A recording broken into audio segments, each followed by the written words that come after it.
Good morning, everyone. My name is Mike at Filmboy24, and it's time for episode numero 2 of Did That Just Happen?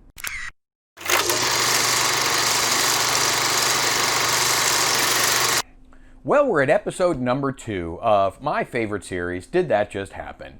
Now, for this episode, I want to talk about probably my all-time favorite production, at least in the last 20 years, and that encompasses a lot of little productions, is a little film that I produced in September of 2012 titled The Guy Knows Everything. Now, this little film was beautifully written by a Canadian fella by the name of Andrew Fisk. And I remember Jupes, my good friend that directed the movie, sent me the script and he said, "You got to read this."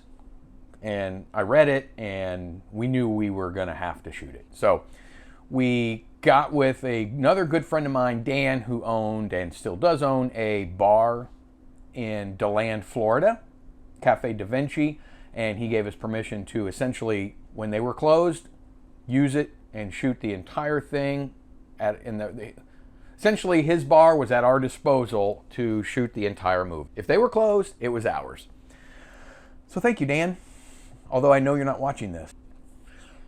So The Guy Knows Everything was probably the biggest production that I've been a part of so far. It was cast and crew, close to 50 people. Here's what happened. So we filmed a lot of the movie was filmed during the day. And I'll show you a quick couple of photos here of what we had to do to the windows. We basically blackened out the bar because the movie takes place in the evening, so we blackened out the bar. Well, we shot all day inside the bar, and then when it got dark outside, it was time to move the production outdoors because we had some scenes to be shot outside, but it needed to be nighttime. So we found the perfect spot to shoot an alleyway scene that we needed for the end of the film. Well, this little particular alleyway was directly across from the bar that we were shooting in. So this spot was perfect, right? So we get the cast and we get this very small crew for this. You know, we're shooting outdoors, so it's like true guerrilla style. You got to look both ways when you're out there because, you're just trying to shoot it and move on, Dare I say, permit free. But it was on private property. Sadly, we didn't know whose property. So we're filming away. The particular scene, the alleyway needed to have sort of a shimmery look about it, and it needed to kind of be watered down.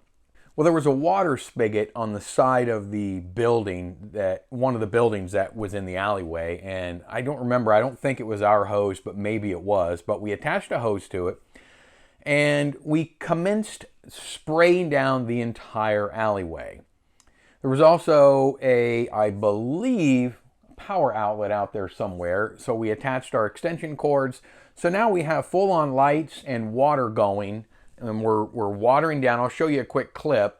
I won't give the movie away, but I'll show you a quick clip of what it looked like when we were done. Unfortunately, I don't have any footage of the actual incident that I'm talking about, but here's what the scene looked like. As you can see, the wetness wasn't raining that night. That was from us. All of the water on the roadway there, all the water on the alleyway is all us. At any rate, so we're filming away, and then along comes and this is probably, we shot till 2 or 3 in the morning every night, so this was probably midnight. I would say between 11 and 1 a.m., somewhere in that range.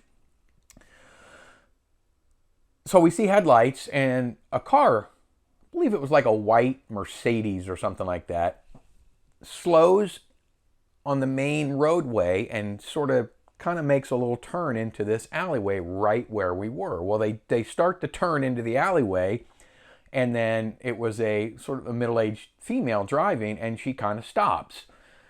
Me being the producer of the film, got to kick into producer mode, and I walk up to the vehicle. The window was rolled down, and I looked at her and very politely just said, "May I help you?" She looked at me and she said, "No." And then she said, "Can I help you?" Well, you probably know what happened from there.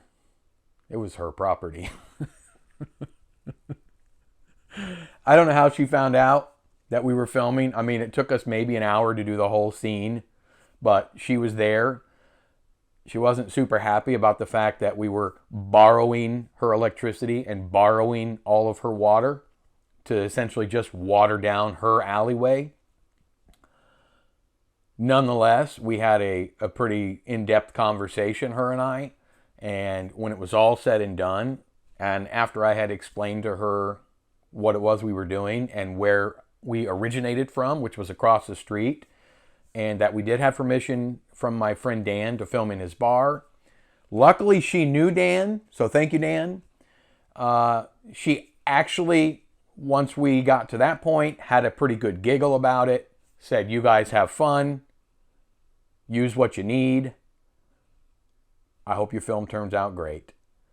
And it did. And everything worked out in the end. It was a sort of a scare moment, but it worked out in the end. The lady ended up being really polite and really nice, and she could have shut us down right then and there, but she didn't. All in the spirit of thespianism and the beauty of art. So, thank you.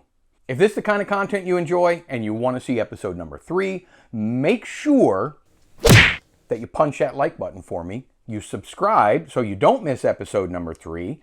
And you leave me a comment. I'd love to hear what you think. Have you had similar situations like this? Let me know. And until next time, I'll see you on the next go-around.